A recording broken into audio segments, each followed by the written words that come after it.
Hallo zusammen, ich bin die Simone. Ich bin Oliver.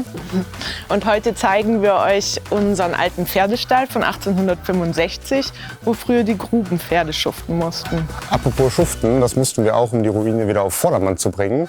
Und wie wir das gemacht haben, zeigen wir euch heute. Kommt mit!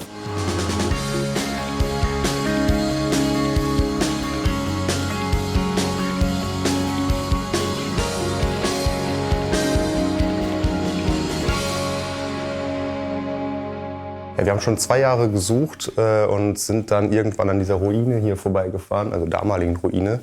Und ich habe nur gedacht, oh Gott. Ich hatte mich eigentlich direkt in das Gebäude verliebt.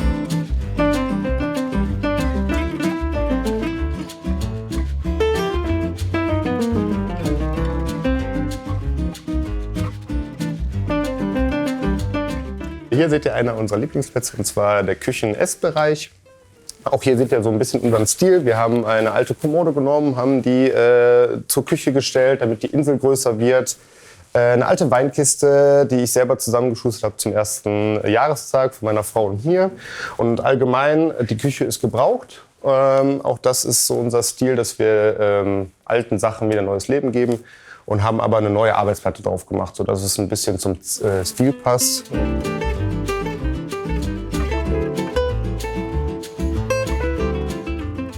Am Anfang hat eigentlich eher Olli gekocht und dann bin ich eher so über die Bauphase halt nach und nach reingerutscht. Mittlerweile tun wir uns da, glaube ich, gar nichts. Warum wir die Küche auch so gestaltet haben, ist auch ein Grund, weil wir viel mit unseren Freunden kochen wollten. Das müssen wir jetzt irgendwann mal anfangen.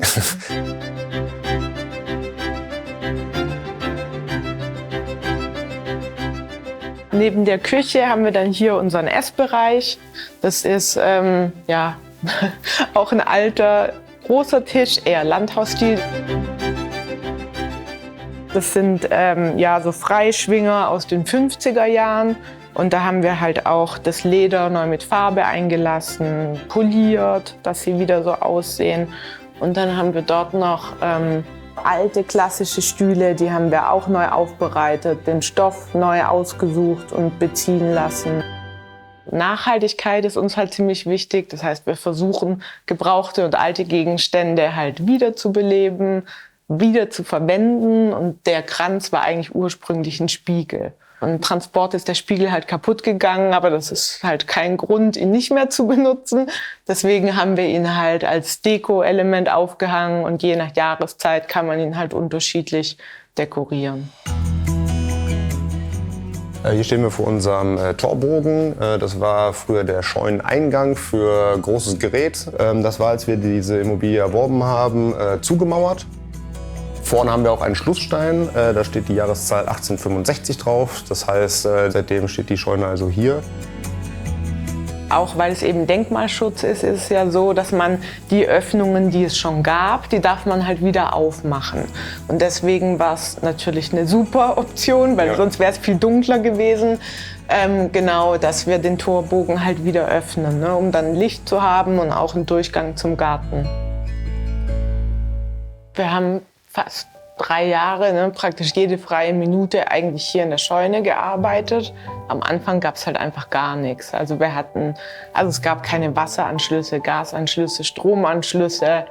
Also es war ja eigentlich fast von null. Ja, die Außenwände standen. Ja. Genau, und da haben wir auch die Fenster neu machen müssen. Den ganzen Putz mussten wir neu machen, die ganzen Stahlträger mussten wir neu einbauen. Das Gebälk, was da war, mussten wir ertüchtigen und verstärken.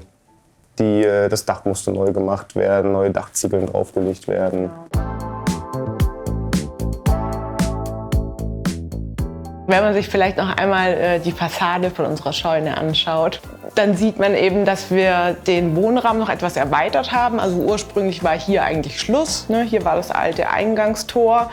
Und aber auch zum Zweck, sage ich mal, auch der Dämmung und auch der Raumerweiterung hatten wir halt damals zusammen mit dem Architekten dann auch überlegt, eine Glasfassade noch zu ergänzen. Weil dadurch haben wir eben den Flur noch dazu gewonnen, haben auch viel Tageslicht.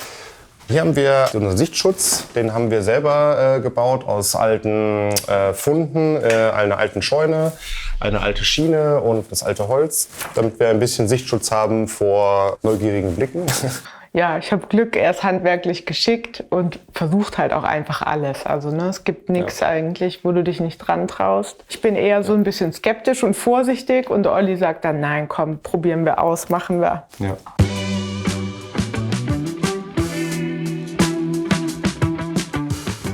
Ja, also was unseren Einrichtungsstil betrifft, kombinieren wir eigentlich alles, was uns gefällt. Ne? Also von alt bis neu. Wir haben viele Flohmarktstücke, Erbstücke, Sachen aus der Familie. Also hier haben wir ein Beispiel, das ist ein alter Spot aus dem Theater, den haben wir von meinem Vater bekommen. Der geht seit Jahren sehr gern auf Flohmärkte, trödelt, zu Händlern. Und ich glaube, da haben wir auch ein bisschen, oder ich zumindest, die Liebe her zu alten Stücken und Antiquitäten. Und der funktioniert sogar auch noch. Hier kommen wir zum weiteren Stück. Und zwar unser Tresor. Der begleitet uns auch schon ewig. Genau, den habe ich eigentlich schon seit meiner ersten Wohnung. Und wir kennen den Code nicht, deswegen ist er immer offen, aber er dient halt als Ablage. Er ist ziemlich schwer. Also bei jedem Umzug wird geflucht. Deswegen haben wir ihm hier einen schönen Platz gefunden und hoffentlich wird er nicht mehr bewegt.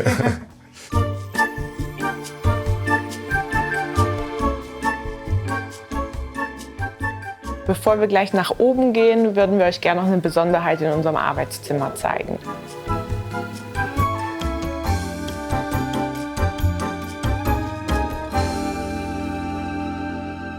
Hier seht ihr noch einen alten Futtertrog. Ursprünglich hatten wir 4, aber im vorderen Bereich mussten wir die wegen der Küche entfernen. Und man erkennt eben noch hier die eisernen Ringe von damals.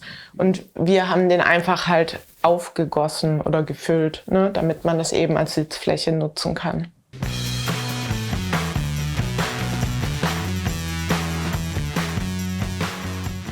Und dann haben wir hier noch unsere Wendeltreppe, auch Gebrauch gekauft, musste etwas gekürzt werden.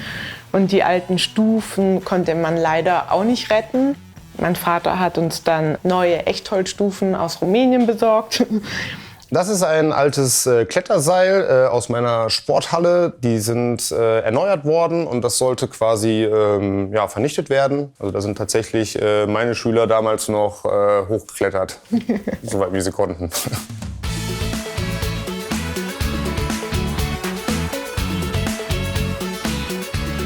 Ja, hier oben war die Herausforderung, die Räume so aufzubauen, wie wir es wollten und die Struktur des Hauses es vorgibt. Hier zum Beispiel haben wir unser verstecktes Gästezimmer. Den Eingang haben wir in unseren selbst eingebauten Schrank eingepflegt. Hier die oberen Türen, die stammen aus unserem alten Ikea-Kleiderschrank. Die alten Lamellen, das sind auch von einem alten Haus. Ja, auch wieder hier ein neues Leben gegeben. Und nicht als Lamelle, sondern als Tür diesmal.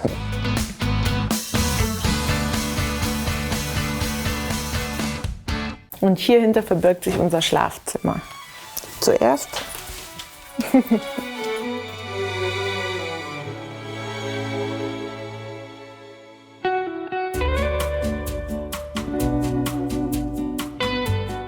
Das Bett ausnahmsweise mal neu, aber wir haben auch noch was Altes, wie in fast jedem Zimmer. Wenn ihr euch einmal unsere Lampe anschaut, Olli nennt sie liebevoll Taucherlampe, weil es ein bisschen an so eine Taucherglocke erinnert. Ja. Die ist aus den 60er, 70er Jahren. Die Wand haben wir komplett so gelassen, weil wir hier diesen Übergang zwischen Ziegel und Natursandstein haben und so ein bisschen den Denkmalgedanken auch nach innen gebracht haben.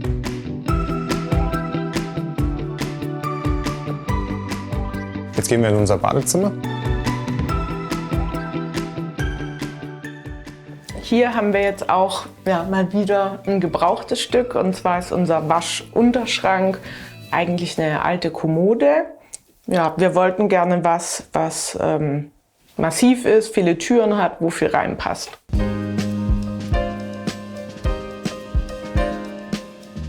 Die Aufsatzwaschbecken hatten wir vorher schon. Dann haben wir die Kommode gefunden, Waschbecken drauf und jetzt haben wir nur einen Waschtisch.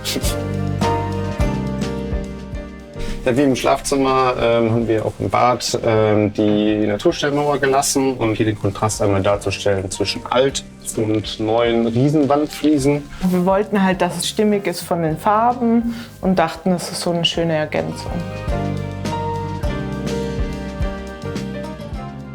Und jetzt zeigen wir euch mal unser Wohnzimmer.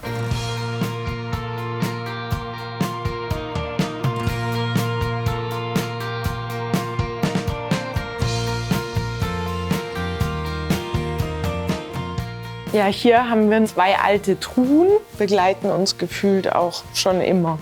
Ja, ich finde es gerade bei den Truhen faszinierend. Die Qualität ist richtig gut und wir schätzen ja mehr als 100 Jahre alt. Und wir können sie immer noch als Aufbewahrungsboxen jetzt benutzen, so machen wir es zumindest, oder als Couchtisch. Und dass das immer noch geht, das ist einfach echt bewundernswert. Ja, es ist ein Platzwunder. Wir haben unsere ganzen Spiele, Bücher, alles Mögliche drin. Hier haben wir unseren Bioethanolkamin.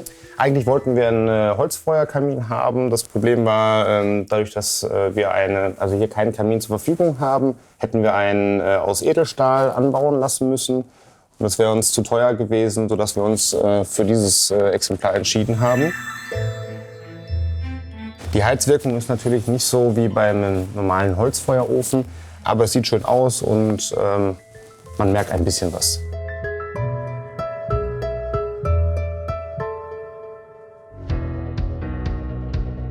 Ja, hier haben wir ein ganz besonderes DIY-Projekt und zwar ist es eine Wohnzimmerlampe. Die habe ich aus verschiedenen Materialien zusammengestellt, unter anderem aus dem Treibholz, das ihr da oben seht. Das hat mein Schwiegervater aus der Meta gezogen, also im baden-württembergischen Bereich. Und dann ist uns die Idee gekommen, daraus eine Lampe zu machen. Wir waren eigentlich noch mitten im Trockenbau, der sich wochenlang gezogen hat. Ja, und Olli hat beschlossen, er braucht was Kreatives. Und dann ging die Lampe an die Decke, obwohl drumherum noch Chaos war. Ja, aber danach war die Motivation wieder da und wir haben weitergemacht.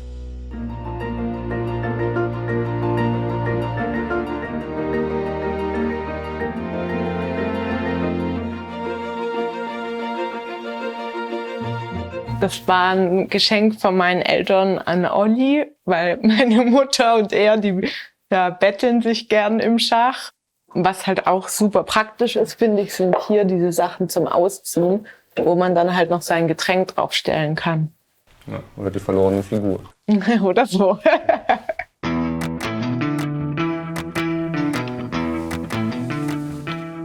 Nicht dein Ernst. Schach. Nein!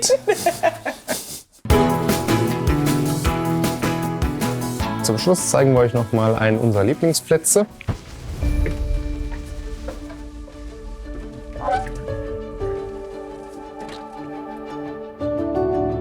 Und hier sitzen wir im Sommer besonders gerne. Ja, weil man eben schön auf die Ruhr schauen kann und den Ausblick genießen und entspannen.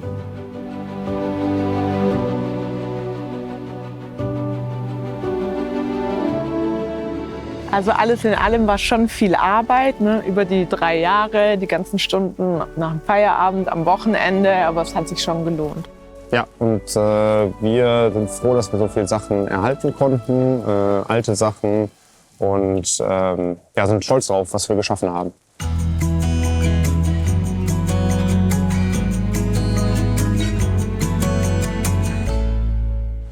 Wir hoffen, es hat euch gefallen. Wenn ihr noch mehr spannende Videos sehen wollt, dann klickt hier oder abonniert den Kanal. Bis dann. Ciao. Ciao.